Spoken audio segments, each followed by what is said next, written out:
करता येईल, ग्रामपंचायतीला कशी बदनाम करता येईल, ह्याकडे काही लोकांचं पडद्याआड मागून लक्ष आहे.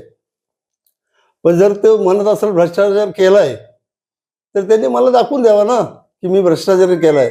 तू सांगायची कारण मी लगेच राजीनामा सरपंचाचा देईन. माझ्याकडून भ्रष्टाचार होत असेल तर मी करणार नाही. आता खंडणी वसुलीचं म्हणतोय. अरे मी या गावात अनेक लोकांना आजारपणाला मी मदत केलेली आहे. असं कोणी सांगावं गावातल्या माणसाने की सुनील देशमुखकडे गेलो आणि त्यांनी मला मदत केली नाही. मी सगळ्यांना मदत करतोय. 25-30 वर्ष MIDC मध्ये काम करत असताना कधी कुणाकडनं जर हप्ता मागितला असेल तर त्यांनी मला दाखवून द्यावं. आज हा काही न करता 4 लाखाची गाडी फिरवतोय, रोज सफेद कपडे घालतोय, 2-2 तास गाडीमध्ये बसून मोबाईलवरती AC मध्ये फोन करतोय लोकांना, 2-2 तास आम्ही बघतोय. मग हे पैसे कुठून येत आहेत? ह्याच्याकडे कामही नाही. आमच्याकडे काम आहे, आम्ही गव्हर्नमेंटला इन्कम टॅक्स भरतोय. मग हा काय करतोय? मग ह्याच्याकडून पैसे कुठून येतात? ह्याची पण चौकशी व्हायला पाहिजे. आज ह्याच्यावरती अनेक गुन्हे असताना तडीपारची ह्याला नोटीस आली होती, ती तडीपारी का रद्द झाली? ह्याच्याबद्दल पण शासनाला मला विचारायचं आहे. आज मला ह्याच्यापासून माझ्या जीवाला धोका आहे. मला नवरात्रमध्ये ह्याने माझ्या हल्ला केला होता. तीही केस मी पोलीस स्टेशनला दिलेली आहे. माईकनी माझ्या हल्ला केला त्यावेळेला मला 1.25 तोळ्याची चेनही माझी गेली. मला वाटतं त्यांनीच घेतले. पण ते पोलिसांच्या ह्याच्यामध्ये तपास करतीलच. पण असा जो हल्ले करतोय, हल्ला करून नाही थांबला तर बदनामी अशी माझी मीडियावरती करतोय. मग हे मी कितपत सहन करायचं? माझं कुटुंब संपूर्ण डिस्टर्ब झालेलं आहे. उद्या माझ्याकडून काही चूक झाली, मी आत्महत्येचा प्रयत्न केला आणि जर केली तर जबाबदार हा नागेश देशमुख असेल, बाकी कोण नसेल. आता त्याच्या मिसेसनी परवा आमची सुनबाई आहे तिने वाईट दिली ती की मी खंडणी. तू आलीच कधी? आत्ता आल्यात ना तुम्ही लग्न करून, आणि तुम्ही खंडणी. तुमचा मालक काय करतोय? मी काम तरी करतोय, पण तुमचा मालक काय करतोय? रोज तुमच्याकडं कंपनी म्हणजे MIDC म्हणून घरी आला की 50-50 हजार आणतोय, लाख रुपये आणतोय.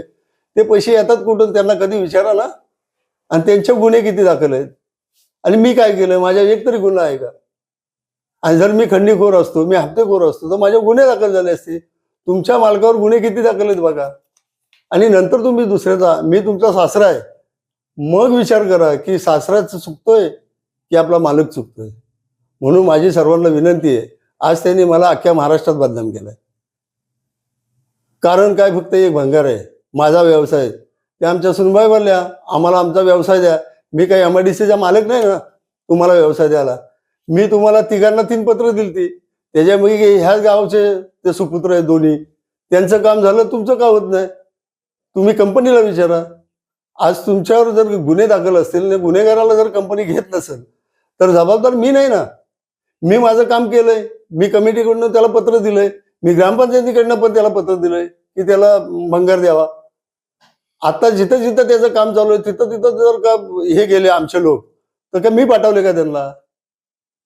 त्याला थोडंसं कळलं पाहिजे. जर का माझ्या जीवाचं बरं वाईट झालं तर जबाबदार हा नागेश देशमुख त्याचं संपूर्ण कुटुंब असेल, असं मी तुमच्या मीडियासमोर नमूद करतोय.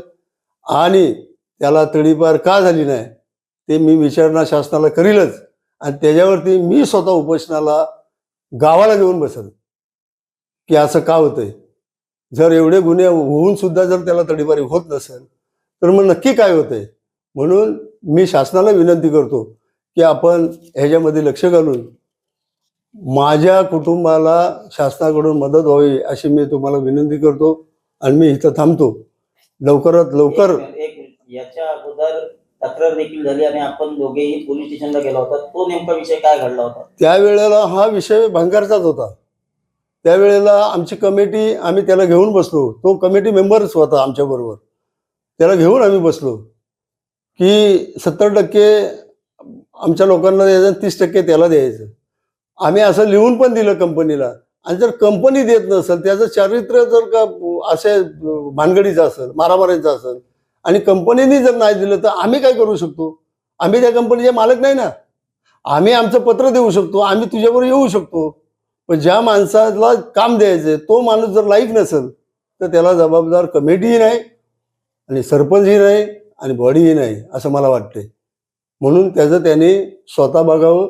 मला बदनाम करण्यापेक्षा तू तुझी ताकद वाढव. तुझी परिस्थिती तुला माहिती आहे. ह्या गावात उभा राहून तुझी किती हे आहे ती. आता परवा जेव्हा माझ्यावर हल्ला केला आणि गुन्हा झाला त्याच्यावर, त्याला ह्या गावामध्ये एकही जामिनाला माणूस भेटला नाही. कोळशाचा का कुठला कोणतरी जामीन राहिला. तेव्हा ह्याच्यावरती तू विचार कर. महिन्याने तू पक्ष बदलतोय. आज ह्या पक्षात उद्या तो पक्षात. मला फोन स्वतः आलता की तुमच्या पक्षात मला यायचंय एकाचा. तर मी बोल आमदारकीच्या आधी बोललो नाही, त्याला घ्यायचं नाही. कशा करता घ्यायचं? जर तो आपल्याला बदनाम करतोय तर मग त्याला घ्यायचं नाही ना. त्याला कुठल्याही पक्षाचं काम करू द्या, चांगलं करू द्या. त्याला माझी विनंती आहे की तू वाईट करू नकोस. जेव्हा किती विषारी सर्पाने जर चंदनाच्या झाडाला विळका मारला तरी त्याचा सुगंध जात नाही, ह्याची नोंद ठेवा असं मला वाटतंय. आज मी पहिली बाईट देतोय. मी बाईट देणार नव्हतो, पण लोकांना वाटतं की मी भ्रष्टाचार करतोय किंवा हप्ते घेतोय म्हणून मी आज बाईट दिली. नाही तर मी त्याच्या 4 बाईट आल्या, मी त्याला प्रत्युत्तर दिलं. कुणाला प्रत्युत्तर? माझ्या लेवलचा आहे का प्रत्युत्तर द्यायला? त्याची लायकी काय? मी 30 वर्ष काम करतोय. मी घराघरामध्ये लोकांना मदत केलेली आहे. त्यांनी काय केलंय? सोशल मीडियावरती येऊन बदनाम करायचं एवढंच काम ना. अरे तू कृतीत ग्राउंड लेवलला काम कर. आणि या गावाचा सरपंच हो. नुसता ग्रामपंचायत सदस्य झाला तर मी तुझ्या पाठीवर थाप मारीन. तू ग्रामपंचायत सदस्यही होऊ शकत नाही असा जर वागलंस तर. आणि जर का तुला मोठं व्हायचं असेल, राजकीय क्षेत्रात जायचं असेल, तर तुला ग्राउंड लेवलला काम करून आमच्या बरोबर काम कर. आता माझ्याबरोबर अनेक सदस्य आहेत.